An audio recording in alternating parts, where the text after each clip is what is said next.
اس کی بات کرے، جو اکانومی کا حال ہے اس کی بات کرے، یا جو جوڈیشل کیپچر ہوا ہے 26ویں آئینی ترمیم کے بعد اس کی بات کرے. تو اس لیے پی ٹی آئی کی بات کرنا بھی ضروری ہو جاتی ہے. اور آخری بات میں اس میں یہ کہوں گا کہ ٹھیک ہے یہ اختلافات ہیں، تھوڑی یہ جنگ لمبی ہو جائے گی، انشاءاللہ جیت حق کی ہوگی. مشن جو ہے وہ کلیئر ہے اور عوام جو ہیں وہ عمران خان کے ساتھ ہے، اور عوام جو ہے وہ پہلی بار کچھ اور نہیں چاہتے، وہ چاہتے ہیں کہ رول آف لا کی ریسٹوریشن ہو، جمہوریت ہو، اور وہ بیچ میں کوئی اور سولوشن ایکسیپٹ نہیں کریں گے. تو آگے ہوگا، پیچھے ہوگا، 10 دن پہلے ہوگا، 10 دن بعد ہوگا، انشاءاللہ منزل تک پاکستان ضرور پہنچے گا. لیکن اس کے لیے آپ کی پارٹی جب کوشش کر رہی ہے، مذاکرات ہوئے، مذاکرات میں جو رویہ آپ لوگوں نے رکھا، شرطیں رکھیں، شرطوں کے بعد آپ نے کہا جی اعلان کر دیں جوڈیشل کمیشن کا، اگر اعلان نہیں کریں گے تو ہم اجلاس میں ہی نہیں آئیں گے. ہو سکتا ہے آپ لوگ اجلاس میں جاتے، کچھ صورتحال بنتی، کچھ لو کچھ دو کی پالیسی اپنائی جاتی، آپ نے وہ راستہ بھی چھوڑ دیا. تحریک چلانے کا ارادہ، مجھے خبر ملی تھی کہ یہ کہا گیا جی رمضان کے بعد تحریک چلائیں گے، لیکن پارٹی کے اندر جب اس طرح کی خبریں ہوں گی، ایک سیاسی گروپ بن جائے گا، ایک وکلا گروپ بن جائے گا، تو پھر کیسے آپ اپنی پارٹی کے اندر کے لوگوں کو قائل نہیں کر پائیں گے، تو پھر اپوزیشن کی دیگر جماعتوں کو کیسے قائل کریں گے؟ میرے خیال میں سیاسی گروپ اور وکلا گروپ یہ تو جو پروپیگنڈا کر رہا ہے میرے خیال میں غلط کر رہا ہے، کیونکہ جو پارٹی کے ڈائنامکس جانتا ہے تو دو سے زیادہ گروپس ہوں گے، لیکن اس میں میرے خیال میں یہ ابھی تقسیم نہیں ہے کہ وکلا ایک طرف ہیں اور سیاستدان دوسری طرف ہیں. تو میرے خیال میں یہ ریسرچ جو بھی کر رہا ہے وہ ریسرچ بہتر کرے. لیکن جو دوسری بات ہے جو آپ نے کہی ہے، دیکھیے اپوزیشن آن بورڈ ہو جائے گی، میں نے کہا ہے نا، میں نے کامران صاحب کے ساتھ بہت سے پروگرامز کیے ہیں. ہماری پارٹیوں کے بہت سے اختلافات ہو سکتے ہیں. خیبر پختونخوا میں جو 2 سب سے بڑی پارٹیز ہیں وہ ہیں، تلخیاں بھی ہے، لیکن الٹیمیٹلی میرے خیال میں ہر پولیٹیکل آرگنائزیشن نے اور ہر سیاستدان نے، بلکہ میں کہوں گا ہر پاکستانی نے یہ چننا ہے کہ بیسکلی اگر ایک فیشزم کا نظام ہے تو ہم وہ کنوینینٹ راستہ لیں کہ اس کو مانیں، کیونکہ جو ظلم ہو رہا ہے اس کو ہم برداشت نہیں کر سکتے، یا جو بھی طریقہ ہو اس میں کچھ عقل اور کچھ حرکت دونوں کی ضرورت ہوگی. that we fight back. اور ہم میں سے بہت لوگ، میرے خیال میں بہت سی پارٹیز میں ایسے ہیں that they will fight back. وہ لڑیں گے. چلیں میں یہی بات لے کے آگے بڑھتی ہوں، بات کرتی ہوں سینیٹر کامران مرتضیٰ صاحب سے. سینیٹر صاحب آپ کیا کہیں گے؟ ظاہر ہے میں آپ سے الائنس اور پارٹی، آپ کی پارٹی کے حوالے سے بات کرنا چاہوں گی، لیکن ذرا تبصرہ آپ کا چاہوں گی. جس طرح کے اختلاف پی ٹی آئی میں نظر آ رہے ہیں، اپوزیشن میں کسی بھی جماعت جب ان مراحل سے گزر رہی ہوتی ہے، نون لیگ گزری اور دیگر جماعتیں، پیپلز پارٹی گزری، پاکستان کی سیاسی تاریخ میں بھری پڑے معاملات، اس طرح کی خبریں آپ نے پہلے کبھی دیکھی ہیں پارٹی سے آتے ہوئے، یا یہ آپ کو لگتا ہے کہ ہوتا ہے ایک نیچرل فینومینن ہے یہ؟ پاکستان کے اپنے معروضی حالات ہیں. پاکستان کے معروضی حالات میں آپ دیکھیے کہ جب نون لیگ پہ برا وقت آیا تھا اور اس کو جو ہے اس وقت کی اسٹیبلشمنٹ کرش کر رہی تھی، تو پھر ان کے بھی جو ہے نا لوگ کوئی یہاں گرا کوئی وہاں گرا، کوئی اسی طرح سے تھا، اور وہ پھر اس میں سے جو ہے نا وہ شاخیں اور پتہ نہیں کیا کیا نکلنی شروع ہو گئی، اور میاں صاحب کے ساتھ جو ہے پھر تقریباً کوئی بھی نہیں تھا. وہ جو لوگ تھے ہم ان کے ساتھ مذاق کیا کرتے تھے، ہم نہایت ادب کے ساتھ، ان کی بیگم صاحبہ سے مجھے بہت بڑا احترام ہے. تو میں اپنے ایک دوست کو کہا کرتا تھا اس وقت کہ اب تو بیگم صاحبہ رہ گئی ہیں یا آپ رہ گئے ہیں. تو وہ اس حد تک ان کے ساتھ بھی آپ کو یاد ہوگا نا. تو اس وقت بھی جو ہے گریس مارکس جو ہے وہ دیجیے پی ٹی آئی کو، جب اس طرح سے کوئی کسی کے ساتھ جو ہے وہ برتاؤ ہو رہا ہوتا ہے تو اس میں پھر بہت نزدیک کے لوگ اور بڑے کمیٹڈ لوگ رہ جاتے ہیں. یہ اختلافات زیادہ آپ کو اس لیے بھی نظر آ رہے ہیں اس میں کہ جب لیڈرشپ موجود نہیں ہوتی ہے، لیڈرشپ بہت سے اختلافات کو ریزالو کر دیتی ہے، اور لیڈرشپ خود مطلب موجود نہیں ہے، یا کبھی کسی سے ملتی ہے کبھی کسی سے نہیں ملتی ہے، یا کہ مل پاتی ہے یا نہیں مل پاتی، تو اس میں اختلافات کو یقیناً ہوا ملتا ہے. پھر اس میں کوئی ایسے فیکٹرز بھی موجود ہوتے ہیں جو وہاں پہ اختلافات کو ہوا دے رہے ہوتے ہیں، گردی پہ تیل ڈال رہے ہوتے ہیں. تو ٹھیک ہے، مگر اس پروسیس کو چلنا چاہیے. پولیٹیکل پارٹیز کو، بھلے وہ آپ کی مخالف پولیٹیکل پارٹیز ہوں، مضبوط ہونا چاہیے. تو سینیٹر صاحب، پارٹی لیڈرشپ کی جب ہم بات کرتے ہیں تو وہ ایک شخصیت ہوتی ہے یا پارٹی میں اور لوگوں کے پاس بھی اس طرح کی پاور پوٹینشیل ہوتی ہے، یا ان کی بھی سنی جاتی ہے، وہ بھی لوگوں پر اپنا انفلوئنس رکھتے ہیں؟ پارٹی سٹرکچر بھی میٹر کرتا ہے آپ کے خیال میں ایسی صورت؟ ہاں، پارٹی سٹرکچر بھی میٹر کرتا ہے. بدقسمتی اس ملک میں یہ ہے کہ پارٹی سٹرکچر جو ہے نا وہ ایک آدھ شخص پہ جو ہے نا وہ گھومنے لگ جاتا ہے. تو پھر جب یہ ایک آدھ شخص پہ ہوتا ہے اور وہ شخص منظر سے آؤٹ ہوتا ہے یا منظر سے اس کو ہٹا دیا جاتا ہے یا پابند سلاسل کر دیا جاتا ہے، تو پھر باقی پارٹی جو ہے نا اس طرح سے ایکٹ یا ری ایکٹ نہیں کر پاتی ہے جس طرح سے کیا جانا چاہیے. حالانکہ اس کی بہت ساری لیئرز موجود ہونی چاہیے پارٹیز کے اندر قیادت کی، اور وہ ایک کو اگر وہ ایک لیئر جو ہے وہ کہیں پابند سلاسل ہو جائے یا کوئی اور اس کے اوپر مشکل پیش آ جائے، تو پھر اس کے بعد اگلی لیئر جو ہے نا وہ خود بخود اس کو سٹیپ اپ ہو جانا چاہیے. یہاں پہ جو ہے نا وہ تھوڑا سا پرابلم ہے، یہاں پہ بہت زیادہ پرابلم ہے اس میں، کیونکہ وہ پارٹی جو ہے نا وہ صرف ایک اس میں شخص پہ ڈیپینڈ کرنے لگ گئی ہے. اچھا، میں کیسر صاحب ہمارے ساتھ ہیں، ان سے بھی ذرا رائے لے رہی ہوں. کیسر صاحب، آپ اس ساری صورتحال کو کیسے دیکھ رہے ہیں؟ گورنمنٹ تو آئی ہوپ کہ ان کو بھی کچھ ان مراحل سے آپ لوگ بھی گزرے، لیکن آپ کو لگتا ہے اس لیول پہ نہیں ہونا چاہیے پارٹی معاملات کو، یا بہت زیادہ ہو گیا یہ؟ اور آپ لوگ تو مروت صاحب کو واپس پارٹی میں بھجوانے کی بھی کوششیں کر رہے ہیں. بسم اللہ الرحمن الرحیم. دیکھیے، یہ بڑا اچھی بات ہو رہی ہے، ڈسکس ہو رہا ہے. پارٹی ہمارے ہاں ایک یا دو بندوں کا نام ہوتا ہے، تو جب تک پارٹی میں لیئرز دوسری نہیں ہوں گی، اب یہ دیکھیں نا، کوئی پی این سے لے کے اگر اپوائنٹمنٹ کرنی ہوتی ہے اور لیڈر تک کسی بھی لیول کے پریزیڈنٹ یا سارے کا سارا ایک شخص کر رہا ہے جو کہ جیل میں ہے. اب مجھے بتائیے کہ کیا ہوگا؟ اس طرح پارٹیاں تھوڑی چل جاتی ہیں، ان کو تو پورے معاملات کا پتہ بھی نہیں ہوتا. اب 12 سال سے کے پی کے میں پی ٹی آئی کی حکومت ہے، 12 سال ہو گئے، تیسرا ٹرم ہے ان کی. نہ تو کوئی ان کی طرف سے کوئی رزلٹ ہے بتائیے. وہ تو ڈسکس نہیں ہوتا کہ وہ اپنی وہاں پہ کے پی کے صوبے کو مضبوط کر لیں، وہاں پہ بہتر صورتحال کریں، وہاں پہ اکنامک پوزیشن بہتر ہو. وہاں جو صورتحال لا اینڈ آرڈر کی دیکھ رہے ہیں وہ تو اوور آل ہے. دیکھیے، صوبائی بھی اس میں ان کو بہتر کرنا ہے اور نیشنل لیول پہ بھی بہتر ہونا ہے. تو صوبے کے صورتحال دیگر گوں ہیں. تو سب کو مل کے، میں تو ہر اپنے پروگرام میں یہی کہتا ہوں کہ اس طرح اگر چلتی رہیں گی پارٹیاں، جب تک ہم سب مل کے ڈیسائیڈ نہیں کریں گے کہ مل کے ڈیسیجن ہونے ہیں اور ڈائیلاگ کے ذریعے ہونے ہیں. دیکھیں، ڈائیلاگ کے علاوہ دنیا کی تاریخ میں کوئی، آپ کے پاس بڑے لرنڈ لوگ یہاں موجود ہیں، مجھے کوئی ایک مثال دے دیں جب کوئی بھی مسئلے کا ریزالو ہوا ہو، چاہے بڑی بڑی جنگیں ہوئی ہوں، اس کے بعد بھی آپ کو ٹیبل پہ بیٹھنا پڑتا ہے. اب ایک طرف ہمارے 10-12 سال سے ایک پارٹی ہے اور لیڈر ہے، وہ تو صرف کہتے ہیں کہ جی ہم نے تو بیٹھنا ہی نہیں ہے، سب چور ڈاکو ہیں. اب یہ وہ مینلی 2024 کے الیکشنوں کو مورد الزام بنا رہے ہیں یا اس پہ کویسچن کرتے ہیں. اور یہ آپ کے سامنے ہے، جے یو آئی کے لیڈر یہاں پہ تشریف رکھتے ہیں. کئی بار انہوں نے کہا کہ یہ ابھی بھی ڈائیلاگ کی بات کر رہی ہے، تو کیا ابھی بھی یہ آفر ہے ٹیبل پر مذاکرات کی تحریک انصاف کو؟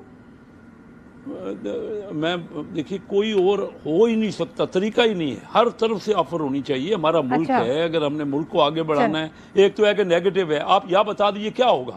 جو اتنی آپ تشدد کی تحریکیں ہو رہی ہیں، یا ہر جگہ دھرنے، یا جا کے ہم یہ نہیں کرنے دیں گے کام، ہم ریمیٹنس کو کہیں کہ بند کر دیں، باہر پاکستانی ریمیٹنس نہیں بھیجیں، IMF کہیں کہ قرضہ دیں. کیا اس طرح ملک چلتے ہیں؟ اور پھر آپ کا کے پی کے میں آپ کی حکومت ہے تو آپ اپنی پرفارمنس بتا دیں کہ کے پی میں کیا ہے. دیکھیے، میں یہ کہہ رہا ہوں، میں پوچھ لیتی ہوں جھگڑا صاحب، ملک آگے تب بڑھے گا. جی بالکل پوچھیں جھگڑا صاحب. تو اور کوئی آپشن بتا دیں مجھے کہ آپشن کیا ہے، حل کیا ہے، ان کے ذہن میں کیا بات ہے. کیا یہ جھگڑا کرنے سے ہی ہوتا ہے جھگڑا صاحب؟ جی وہ اس کا جواب خود ہی دیں گے. جھگڑا صاحب، مجھے یہ بتائیے گا، آپ صرف ایک ایسی پارٹی نہیں ہے جو کہ اپوزیشن میں، آپ ایک ایسی پارٹی ہیں جس کی ایک صوبے میں حکومت بھی ہے. آپ کی حکومت کی کارکردگی پر بھی سوال اٹھتے ہیں. وہاں پر امن و امان کے حوالے سے جو حالات ہیں اس پہ گرینڈ الائنس بنے، لیکن یہ امور بھی طے ہونے چاہیے. اس کے لیے تو بات چیت کرنی پڑے گی، وفاق کو آن بورڈ لینا پڑے گا. کبھی امین گنڈا پور صاحب کہتے ہیں جی میں وفد بھیجوں گا افغانستان، لیکن اس میں مل کر ہی ایفرٹ ہوگی، ایک ملک کی طرف سے ایفرٹ ہوگی. تو آپ سمجھتے ہیں کہ اس وجہ سے بھی بات چیت کے راستے بند نہیں ہونے چاہیے؟ بات چیت کے راستے بند نہیں ہونے چاہیے، لیکن بات چیت کریڈیبل ہونی چاہیے.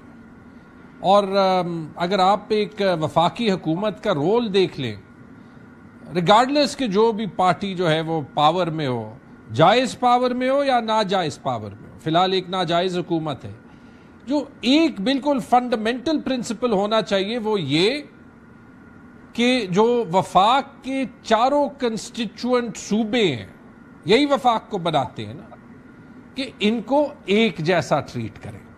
دیکھیں خیبر پختونخوا، میں وہاں پہ بڑا ہوا، میرے خیال میں ارلی 90s تک خیبر پختونخوا کا ایک ٹریک ریکارڈ ہے جو ہم اپنی آنکھوں سے دیکھتے تھے، ٹھیک ہے، لیٹ 80s تک جب جنرل فضل حق ایڈمنسٹر کر رہے تھے تو مارشل لا کی برائیاں اپنی طرف، جس کو کسی طریقے سے جسٹیفائی نہیں کیا جاتا، 80s میں خیبر پختونخوا میں ترقی ہوئی، ایڈمنسٹریشن ہوئی.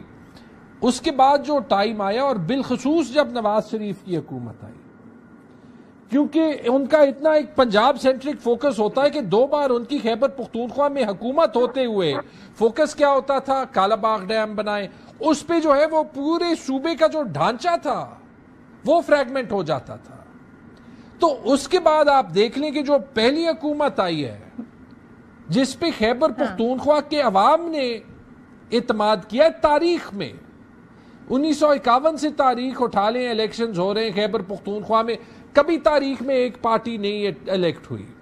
تقریباً 40 سیٹیں تھی پی ٹی آئی کی 2013 میں، اور کوalition حکومت بنی تھی. آپ سمجھتے ہیں کہ پرفارمنس کی وجہ سے ہے یا پاپولیرٹی کی وجہ سے ایسا؟ صدف پاپولیرٹی کس وجہ سے تو ہوتی ہے نا. یا تو آپ کہیں کہ خیبر پختونخوا کے لوگ کو آپ اتنا بے وقوف آپ سب سمجھتے ہیں کہ وہ پرفارمنس پہ ووٹ نہیں دیتے. 70 سال انہوں نے پرفارمنس پہ ووٹ دیا، نہ پی ایم ایل این کو کبھی دوسری بار ووٹ ملا، نہ پیپلز پارٹی کو ملا، نہ اے این پی کو ملا، نہ ایم ایم اے کو ملا. ایک کے بعد دوسرے کے بعد تیسرے کو ٹرائی کیا. پی ٹی آئی کی 40 سیٹیں 66 بن گئی، اور جو 66 ہیں وہ 95 بن گئی، اور یہ میں جنرل الیکٹڈ سیٹس کی بات کر رہا ہوں. یعنی کہ چلیں تو مجھے یہ بتائیں 40% سے 66%، 66% سے 80%، اور فارم 45 کی سیٹس ملا لیں تو پی ٹی آئی 115 میں سے 4 سیٹیں زیادہ سے زیادہ آ رہا ہے. پرفارمنس کا پوچھ لیں وہ بھی بتا دوں گا کہ کیوں یہ لوگ ووٹ نہیں رہے. آپ کے ہی اسپیکر کی بات کر لیتی ہوں. کے پی اسمبلی کے وزیر اعلیٰ کو خط لکھ رہے ہیں ممبران کے حوالے سے، جی کرپشن کے حوالے سے کمیشن بنانے کا مطالبہ کر رہے ہیں. تو جب معاملات یہاں پر ہوں، اور آپ لوگوں کی تو نیریٹو یہ رہا ہے کہ جی 0 ٹالرنس ہے کرپشن کے لیے، آپ کے صوبے سے جب اس طرح کی خبریں آئیں گی تو سوال تو اٹھیں گے. اب بہت سارے ایسے معاملات ہیں جس پہ آپ سے بات پوچھ کی جا رہی ہے آپ کی گورنمنٹ سے. سوال اٹھنا جو ہے وہ بری بات نہیں ہے، سوال اٹھائیں. خیبر پختونخوا کی حکومت یا اس کے ریپرزینٹیٹیوز جو ہیں، جو فی الحال ہیں، بہتر ہے کہ وہ خود اپنے آپ کو ڈیفینڈ کریں. لیکن میں عمران خان کا جو فرق آیا ہے خیبر پختونخوا میں وہ میں آپ کو ضرور بتاؤں. 2013 میں جو بدامنی کے حالات تھے، میں دبئی میں رہتا تھا، ہمیں اجازت نہیں تھی جو ہماری کمپنی تھی کہ میں اپنے گاؤں کو وزٹ کروں. وہاں سے جو ہے وہ خیبر پختونخوا میں میرے خیال میں 2019-20 میں ریکارڈ لوئسٹ انسیڈنٹس ہوئے ملیٹنسی کے. پولیس کا نظام چینج ہوا، انفارچونیٹلی اس کیئر ٹیکر حکومت کے بعد میرے خیال میں تقریباً 80-90% چینج انہوں نے ریورس کیا. لیکن ہم کرنٹ سچویشن کی بات کر رہے ہیں، ابھی بھی تو امن و امان کی سچویشن. میں آگے بڑھتی ہوں، اس گفتگو کو آگے لے کے جاتے ہیں تاکہ ہمیں کامران مرتضی صاحب، ان کی جماعت کا بڑا سٹیک ہے کے پی میں، ان سے بھی اس بارے میں بات کرتے ہیں. کامران صاحب آپ اتفاق کرتے ہیں اس ساری صورتحال سے جو جھگڑا صاحب کہہ رہے ہیں کہ جی ہماری حکومت آ کر اس نے حالات بہتر کیے ہیں، وہ 2013 اس سے پہلے کی مثالیں دے رہے ہیں، آپ اتفاق کرتے ہیں کہ یہ جو کہہ رہے ہیں ان کی گورنمنٹ کی پرفارمنس بہت زبردست جا رہی ہے کے پی میں؟ دیکھیے ہمارے درمیان، ہم 2 پارٹیوں کے درمیان، پی ٹی آئی کے اور جے یو آئی کے درمیان ایک اس ایشو پہ تضاد موجود ہے. اس کے الیکشن کے حوالے سے بھی تضاد موجود ہے. اس کنٹرڈکشن کو جو ہم دونوں سوچتے ہیں، کیونکہ ہم اصل میں جو انفیکٹ جو سٹیک ہولڈر ہیں صوبے میں، شاید یہی 2 پارٹیز ہیں، جے یو آئی ہے یا پی ٹی آئی ہے. تو ہمارے درمیان جو ہے وہ کہیں نہ کہیں بلکہ بہت سی جگہوں پہ جو ہے نا یہاں پہ کنٹرڈکشن موجود ہے، اور ان کا موقف اور ہے، ہمارا موقف اور ہے، اور بالکل یہ جو ہے نا 180 ڈگری پہ ہیں ہم. تو اس میں ہم اسی کو ایڈجسٹ کرنے کی کوشش کر رہے ہیں. شاید اس میں جو ون آف دی ریزن ہے کہ ہم آپس میں نزدیک نہیں آ پا رہے، اس کی ریزن بھی شاید خیبر پختونخوا میں بھی کہیں نہ کہیں پہ چھپی ہوئی ہے. تو اس پہ میرا خیال ہے تبصرہ نہ کریں، کیونکہ میں وہ فائٹنگ کمیٹی کا ممبر بھی ہوں اس میں، تو میرے منہ سے کچھ نہ نکلے تو زیادہ اچھا ہے. اچھا، لیکن وہ اس بات پہ بھی یقین رکھتے ہیں، جھگڑا صاحب اس بات پہ بھی یقین رکھتے ہیں کہ آپ لوگ آن بورڈ ہو جائیں گے، جبکہ آپ نے خود ہی اشارہ دے دیا ہے کہ ایک وجہ یہ بھی ہے کہ وہاں کے جو معاملات ہیں، جو الائنس نہیں کامیابی سے آگے بڑھ رہا یا بن پا رہا، تو یہ سمجھا جائے پھر مرتضی صاحب؟ ایسا ہے کہ ہم بہت نزدیک ہوئے بھی ہیں. ہمارے درمیان ایک ایسا ماضی ہے جس میں ہمارے درمیان بہت زیادہ تلخی رہی ہے، بلکہ آپ اس کو کہہ سکتے ہیں کہ ہم نے اب تو زبان بندی کر دی ہے، مگر اس سے پہلے جو ہے وہ دونوں طرف سے جو ہے وہ گولہ باری جو ہے وہ جاری رہی ہے. اب بھی کوئی چھوٹی موٹی گولہ باری ان کی طرف سے ہو جاتی ہے، مگر ہم کوشش کر رہے ہیں کہ ہماری طرف سے جو ہے وہ بہتر رہے معاملات، جو نا وہ ہم کچھ نہ کہیں یا اس کو رسپونڈ نہ کریں. تو اس شدت کو یا اس حدت کو ہم نے ورکنگ ریلیشن شپ تک لے آئے ہیں. ورکنگ ریلیشن شپ جہاں پہ ہمارے ہاتھ میں تھا، جہاں پہ قانون سازی میں وہ اچھی ہوئی یا بری ہوئی وہ ایک الگ تاریخ کا حصہ ہے، میں اس پہ ڈبیٹ کر سکتا ہوں، مگر جو ہے نا وہ ہم نے ان کے ساتھ ورکنگ ریلیشن شپ جو ہے نا وہ بالکل اتنا بحال کیا کہ ہم کہیں بھی ایسا نہیں ہوا جہاں پہ ہم ان کو اعتماد میں لیے بغیر جو ہے ایک قدم بھی آگے بڑھے. پھر درمیان میں جب ان کے نون کے ساتھ ہوئے تو پھر یہاں پہ رابطے کٹ گئے، جو کہ اب دوبارہ ریسٹور ہوئے ہیں. دیکھتے ہیں کہ معاملات کس حد تک بڑھ سکتے ہیں. کچھ پوائنٹس ہیں جہاں پہ ہمارے اور ان کے درمیان تضادات موجود ہیں، وہ میں نے اسد قیصر صاحب کے سامنے رکھے ہیں کہ یہ ایشوز ہیں، یہ ایڈریس ہونے والے. ان کو انسٹرکشنز لینی ہے، ڈائریکشنز لینی ہے عمران خان صاحب سے. وہ انسٹرکشنز اور ڈائریکشنز کے ساتھ آئیں گے، پھر دیکھتے ہیں کہ بات کہاں پہ جا کے پہنچتی ہے.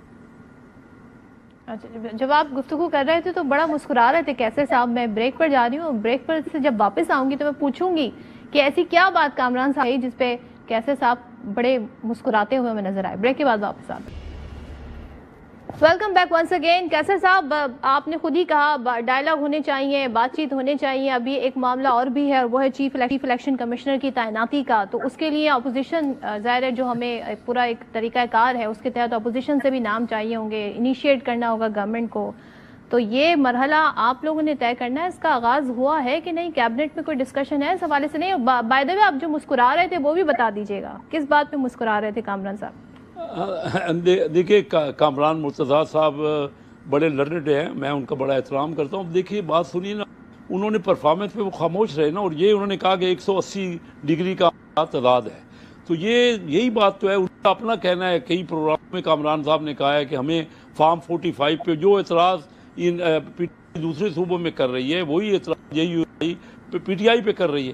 اب اتحاد ہونا یا کوئی کوارڈینیشن ہونا اپنی جگہ پہ ہے، کوئی حرج نہیں کہ پولیٹیکل پارٹیوں میں بات چیت ہوتی رہتی ہے، لیکن اتحاد آپ دیکھ سکتے ہیں 180 ڈگری کا وہ کہہ رہے ہیں ہمارا آپس میں. تو بات تو پوچھی جا رہی تھی کہ پرفارمنس پہ کے پی آپ کا سوال یہ تھا. بہرحال دوسرا سوال جو آپ نے کہا کہ الیکشن کمیشن کا، وہ بھی خیر کیونکہ لیگل میٹر ہے، اور آپ کے جو یہاں ہیں جو آپ کے سامنے یہاں ہمارے نمائندے ہیں وہ بہتر بتائیں گے، لیکن ہم پوری کوشش کریں گے. جو آئینی معاملہ ہے بغیر کسی کے، یہ اسی لیے تو میں کہتا ہوں کہ ہر معاملے میں جو پارلیمانی سسٹم ہے اس میں تو یہ ہے کہ تمام پولیٹیکل پارٹیوں کو، اپوزیشن کو بھی اور بینچ مل کے کام کرنا ہے. ہم پتہ نہیں کیا نظام ہر جگہ پہ تو ہم نے نقصان کر لیکن انیشیٹ تو گورنمنٹ نے کرنا ہے، تو آپ ان سے نام مانگنے کی تیاری کر رہے ہیں؟ کرنی کیبنٹ میں تو کوئی ڈسکس آپ نے کہ ہوا، ایسا کوئی سوال کیبنٹ میں نہیں آیا، لیکن بالکل حکومت انیشیٹ کرنا ہے اور کرنا چاہیے. میں تو جب بھی ہر پروگرام میں کہتا ہوں کہ پاکستان کے پورے دور کو 2 ادوار میں نا، پورے عرصے کو 2 ادوار میں تقسیم کر سکتے ہیں. ایک 47 سے لے کے 90 تک، اور دوسرا 90 سے لے کے ابھی 2025. پہلے دور میں حالانکہ جب پاکستان بنا تو ہمارے تعلیم کی بہت کمی تھی، انڈیا میں بہت زیادہ تھی تعلیم، اور اس کے علاوہ انڈسٹری وہیں لگی ہوئی تھی. لیکن پہلے 40-45 سال پاکستان انڈیا سے آگے بڑھ، یہی قوم تھی، یہی لوگ تھے. جب آپس میں مل کے کام کر رہے تھے تو ہم آگے بڑھ رہے تھے. پوری دنیا میں پاکستان کا نام تھا، اور ہندو ریٹ آف گروتھ انڈیا کی گروتھ کو کہا جاتا تھا، IMF کہتی تھی. اس کے بعد یعنی میں خود گواہ ہوں کہ منموہن سنگھ وہاں پہ فائنانس منسٹر تھے، وہ پوچھتے تھے ڈاکٹر محبوب الحق صاحب سے، مرحوم سے، کہ آپ اتنے آگے بڑھ رہے ہیں پاکستان، کیا وجہ ہے کہ ہمیں بھی کوئی بات بتائیں. اور پھر اگلا دور 35 سال کا ہے جس میں پاکستان نیچے ہی جاتا رہا پورا ہر جگہ. ہم سب جب تک یہ ایک دوسرے خلاف کرتے رہیں گے نا، یہ پاکستانی جو سارے ہیں الیکٹڈ لوگ ہیں، نہ اسمبلی میں بیٹھ ہم کوئی ایسی پروڈکٹیو بات کرتے ہیں، وہاں بھی صرف جھگڑا ہی جھگڑا ہے. کوئی ہمیں سمجھنا پڑے گا اگر پاکستان کو آگے بڑھانا ہے نا تو لازمی علاق کر غلطیاں ہوں گی، مل کر آگے بڑھانا ہوگا. جھگڑا صاحب بتا دیں مجھے، لچک دکھانی پڑے. جی اس کے بعد یہ آپ کی کچھ معاملات ہیں جس کی وجہ سے الائنس نہیں بن پا رہا ہے. آپ تو بڑے شیورٹی کے ساتھ مجھے کہہ رہے تھے آن بورڈ ہو جائیں گے، لیکن کچھ خبریں ظاہر ہے میڈیا والوں کو معلوم ہو جاتی ہیں. خبریں یہ بھی آئی تھی کہ قیادت کون کرے گا. آپ کی پارٹی کے سربراہ تو قید ہیں جیل میں، تو مولانا صاحب کے ہی پاس قیادت جانی چاہیے اگر کوئی تحریک، کوئی الائنس بنتا ہے. تو کیا معاملات یہاں پر ان کچھ نکات کے ارد گرد گھوم رہے ہیں اور طے نہیں ہو پا رہے؟ وشفل تھنکنگ ہو سکتی ہے. دیکھیں آپ نے جو ہے وہ آپ نے ابھی موقف سنا کہ میں نے بھی کہا اور JUIF کامران مرتضیٰ صاحب نے بھی کہا کہ الائنس کے تو ہم بڑے قریب ہیں. اس کے باوجود کہ ہم دونوں کہہ رہے ہیں کہ ہمارا پولیٹیکل پرسپیکٹو بڑا فرق ہے. تو میرے خیال میں یہ تو کسی کی وشفل تھنکنگ ہو سکتی ہے.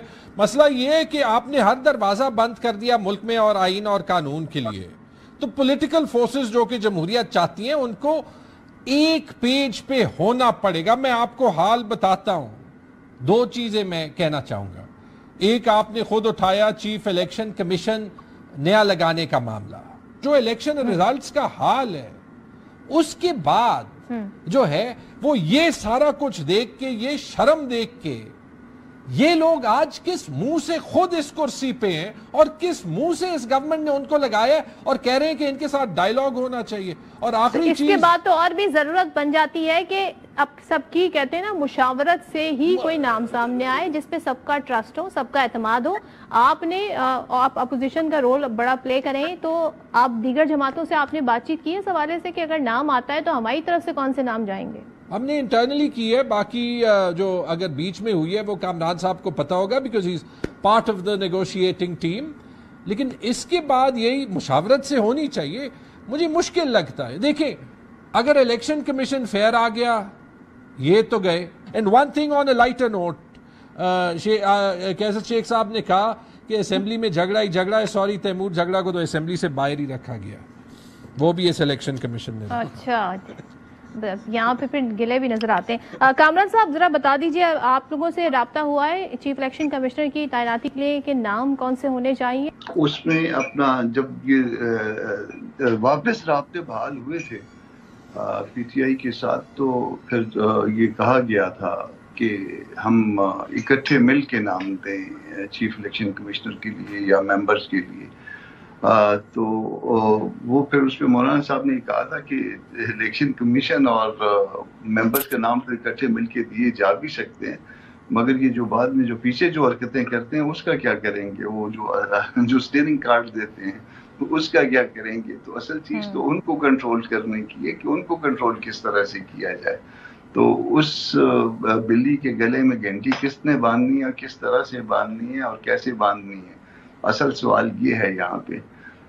الیکشن کمیشن کا بھی کردار یقیناً ہے، مگر ایک بات بلکہ اسی میٹنگ میں نے ان کو کہی تھی شاید کہ فخر الدین جی ابراہیم جیسا آنےسٹ آدمی وہ بھی election commission chief election commission کے طور پہ ناکام ہو گئے تھے. وہ ڈیڈ آنےسٹ تھے اور بڑے ٹھیک ٹھاک تھے، مگر وہ اگر ہر جگہ پہ جو ہے نا جہاں پہ مسائل ہوں پھر اس کو ایک آنےسٹ آدمی کو لا کے اس آنےسٹ آدمی کو تو رسوا کرنے والی بات ہے نا. میں نے نام لے لیا آپ کے پاس فخر الدین جی ابراہیم صاحب کا. تو کوئی ایسا طریقہ وضع ہونا چاہیے. ہم سب کو جو ہے نا وہ اپنی اپنی لمٹس میں جانا ہوگا. ہم کو طے کرنا ہوگا کہ دستور کے بغیر پاکستان نہیں چل پائے گا. نہیں چل پا رہا تھا. تو ہم کو اس دائرے کے اندر چلا جانا چاہیے تاکہ ہم پاکستان ہماری زندگی میں اچھی طرف چل پڑے.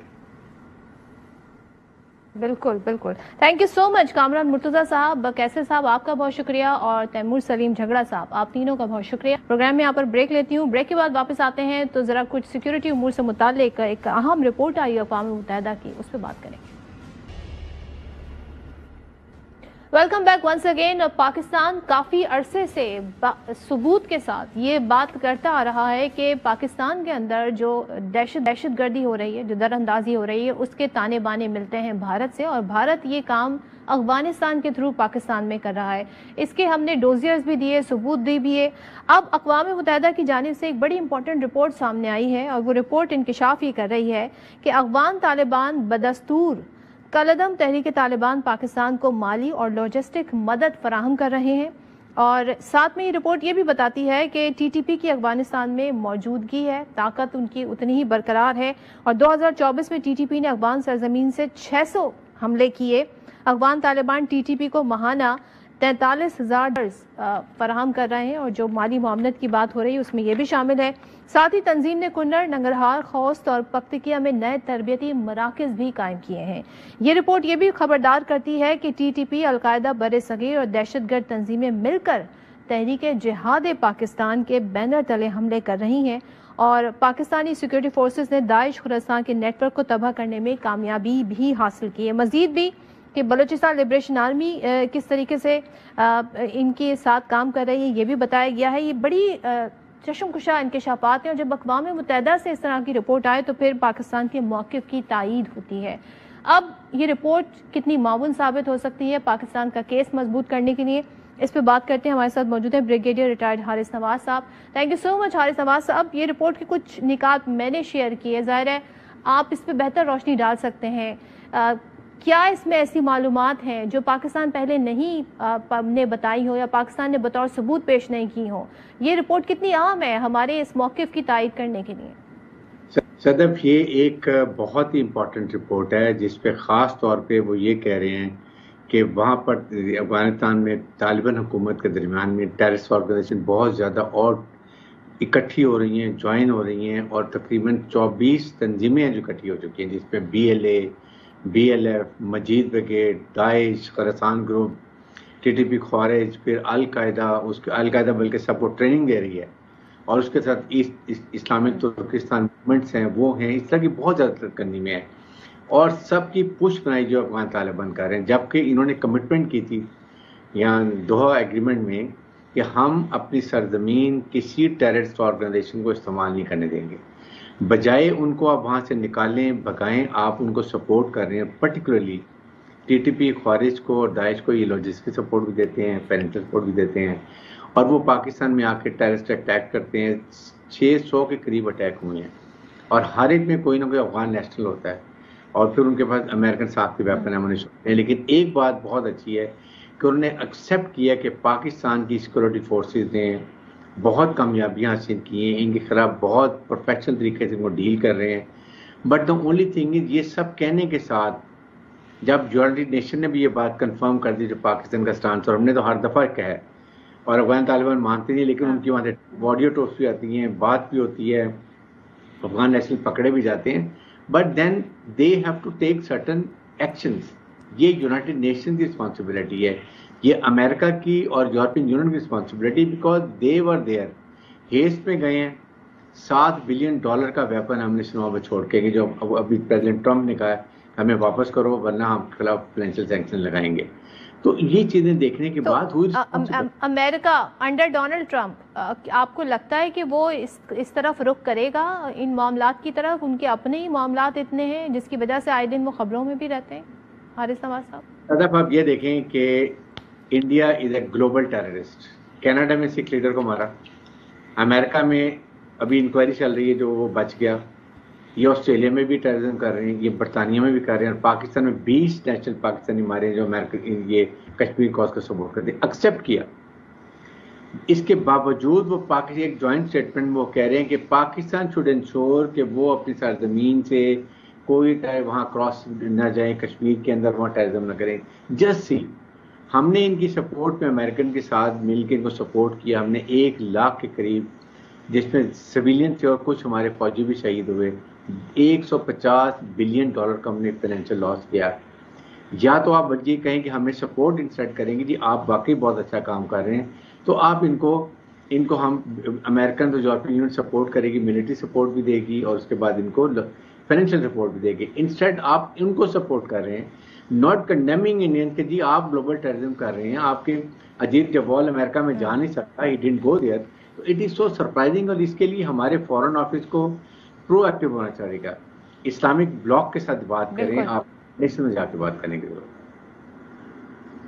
آپ نے بالکل ٹھیک کہا کہ ہمیں اس میں باقاعدہ ایکٹیولی، بڑی ٹائم کی رپورٹ ہے، ایکٹیولی ہمیں اس میں آگے اس رپورٹ کو لے کے بڑھنا ہوگا اور باقی ملکوں کو انگیج کرنا پڑا ہوگا، اور اسلامک جو آرگنائزیشن ہے اس کو خاص طور پہ انگیج کرنا ہوگا. تھینک یو سو مچ حارث نواز صاحب سارے ایشو پر بات کرنے کے لیے، اور ناظرین سے اب اجازت چاہنے کا وقت آ گیا ہے. اپنا فیڈ بیک ضرور دیجیے گا. پروگرام دیکھنے کا شکریہ. اللہ حافظ.